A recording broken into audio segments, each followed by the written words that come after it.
ഞാൻ ഈ big boss വീട്ടിൽ നിൽക്കുന്ന സമയത്ത് ഞാൻ കരയുമ്പോഴൊക്കെ എന്നെ ആശ്വസിപ്പിക്കാൻ വരുന്നത് ആദിലയും നൂറയും ശൈത്യയുമാണ്. അതുകൊണ്ടാണ് ഞാൻ ഏറ്റവും അധികം അവരുമായിട്ട് സംസാരിച്ചുകൊണ്ടിരിക്കുന്നത്.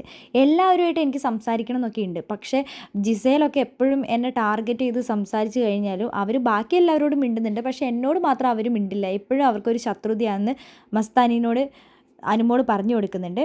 ഞാൻ എപ്പോഴും എനിക്ക് സങ്കടം വന്നു കഴിഞ്ഞാൽ 3 കാര്യങ്ങളാണ് ചെയ്യുക. ഞാനിപ്പോൾ ഇവിടെ എല്ലാവരുടെയും മുമ്പിൽ കരയാറില്ല. ഞാൻ ഓടിപ്പോയി ബാത്റൂമിൽ കരയും. ഒന്നാമത് ഞാൻ അത് ചെയ്യും. അതിനുശേഷം ഞാൻ നന്നായിട്ട് കിടന്ന് ഉറങ്ങും. അപ്പോൾ എൻ്റെ മൂഡൊക്കെ ഒന്ന് മാറും. വെള്ളം തുറന്ന് വെച്ച് ഷവറിൻ്റെ മുമ്പിൽ ഇങ്ങനെ നിൽക്കും. അപ്പോഴും എൻ്റെ സങ്കടം മാറും. ഞാൻ ഇങ്ങനെ തന്നെയാണ് റിപ്പീറ്റായിട്ട് ചെയ്തുകൊണ്ടിരിക്കുന്നത്. ഈ 3 കാര്യം ചെയ്യുമ്പോൾ എൻ്റെ മനസ്സിലുള്ള എല്ലാ സങ്കടങ്ങളും മാറുമെന്ന് അനുമോള് പറയുന്നുണ്ട്.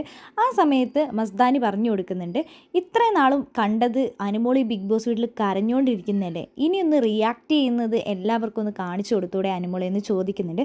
അപ്പോൾ അനുമോൾ പറയുന്നുണ്ട്, ഞാനപ്പോൾ റിയാക്ട് ചെയ്യുന്ന വീഡിയോകളൊന്നും നിങ്ങൾ കണ്ടില്ലേ എന്ന് ചോദിക്കുന്നുണ്ട്. അപ്പോഴേക്കും മസ്താനി പറയുന്നുണ്ട്, ഇനി അങ്ങോട്ട് ഇത്രയും നാൾ കരഞ്ഞതല്ലേ, ഇനി അങ്ങോട്ടൊരു വേറെ അനുമോളെ പ്രേക്ഷകരുടെ മുമ്പിൽ കാണിച്ചു കൊടുത്തൂടെ എന്ന് ചോദിക്കുന്നുണ്ട്.